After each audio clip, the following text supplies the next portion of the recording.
Hey guys, how's it going? Zackuragi back at it again for another episode of Toilet Reviews.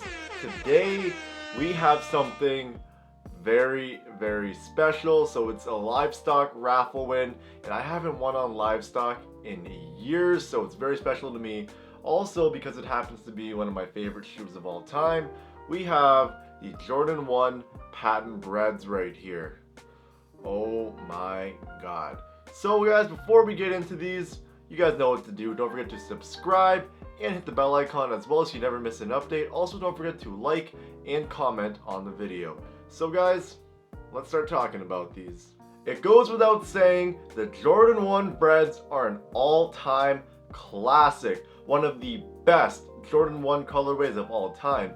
And one of the OG Jordan 1 colorways. And for me, this is my favorite shoe ever. Like, I'm saying above everything else, this is my most favorite shoe, because this shoe actually has a lot of nostalgia for me. So way back when, my late uncle bought me a pair of these when I was in grade 6. So these are my first Jordans I ever owned, and for me at the time, it was such a huge breakthrough. Like, this is the shoe that brought me into the sneaker game. Without this shoe, I don't think I would be where I am at today, like with how much I like sneakers and whatnot. So this is my gateway drug to the sneaker world. I love the Jordan 1 BREDs, guys. Like, every time this shoe releases, I gotta try for a pair, even if I'm gonna take an L. And I mean, most of the time I do take L's, but thankfully this time your boy got the dub on the livestock raffle. The sneaker gods out there were looking out for me, and they said, you know what? This is your favorite shoe, so hold that dub real quick. So shout out to the sneaker gods one time. But as far as the shape goes for this shoe, I actually really like it a lot. So I compared it to my 2013 BREDs, my 2017 Royal Blues, and my 2021 Jordan 1 High 85 in the neutral gray colorway. So I noticed something when looking at the shape of all the shoes. The shape kind of reminds me of a mixture between the 2017 Royal Blues and the 2021 Neutral Grays, and I am digging it. I'm all for it. Like, I feel like anything that's not a Jordan 1 High 85 should have this shape that the Jordan 1 patent BREDs have, so kudos to the Jordan brand for making the shape really awesome on this shoe. So moving along, let's talk about the materials real quick. When it comes to the materials on this shoe, what we have here is pretty standard. So we have an all leather upper, which is genuine, by the way. It has that patent finish going around the whole entire shoe. And like I mentioned before, that patent leather is super flashy, so it really makes that red and black on the shoe pop. We also notice on the materials we have that classic BRED Jordan 1 color scheme going on here.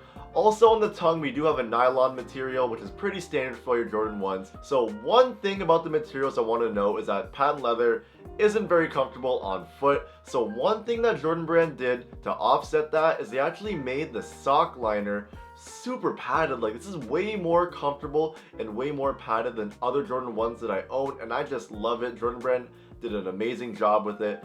And speaking about the sock liner, one thing I want to point out is actually Jordan brand put this stitched in family logo right there, and I don't really know the meaning of it. If someone knows in the comments down below, let me know, inform me, I'd love to know. As far as the quality and the craftsmanship goes on these shoes, so quality wise for all the materials, amazing. I have zero complaints at all. I love it. Now when it comes to the craftsmanship on these shoes, this is where I have problems. So when I do a shoe review, obviously I get the shoes and I check them thoroughly and I see what I can talk about, what to point out. And something I need to point out here are these massive glue stains on the back portion of both shoes. Like, what the hell is this, Jordan brand? This is one of your hottest releases this year, and you do such a careless mistake like this. Like, what's going on here? Like, you just expect us to just buy it and just not care? Come on now, Jordan brand, what the hell is this? Moving along to the cushioning setup of the shoe, it's pretty standard for all your Jordan 1s. So what we have here is a rubber cup sole, then encapsulated inside that rubber cup sole is a PU wedge,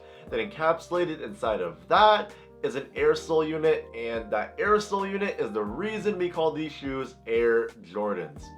Who would have thought, guys? But as far as this feels, you really can't feel that airsole unit at all.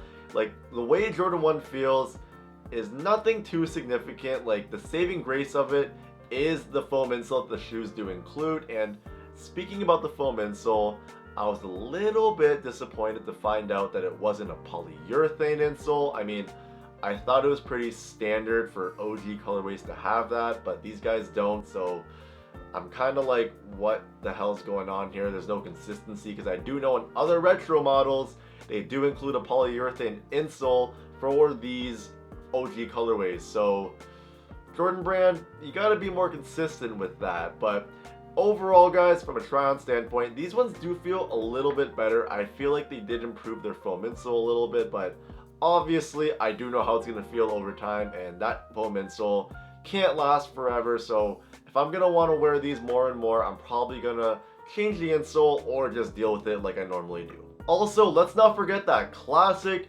Jordan 1 outsole with that iconic traction pattern right there. As far as sizing goes for the Jordan 1, they pretty much fit true to size. So I'm a size 10. I go with size 10 on my Jordan 1s. I have no complaints at all.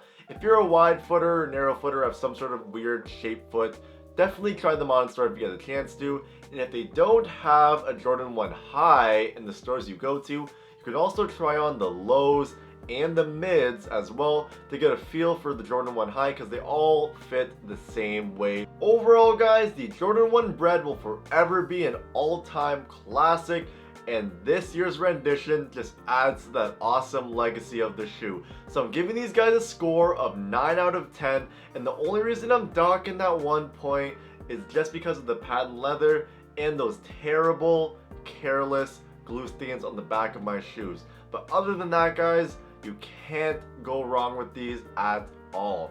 But guys, that's it for today's video. Let me know what you think about these in the comments down below. Do you love them? Do you hate them? Also, let me know, are these okay with the patent leather, or would you prefer them to have that matte custom finish on them? I'm curious to hear. Also, let me know, what is your favorite Jordan 1 colorway? Mine's this one. Maybe yours is different. Sound off in the comments down below. But we're at that part of the video. I'm gonna get rid of those. We're doing hashtag Zackuragi Watchu Rockin. So I got a little bit of heat today. So what we have here, wow, the Merrell Hydromux. If you guys see my video on these, you know how much I love them. But that's it for today's video, guys. Thank you so much for watching. Have a good one. Peace.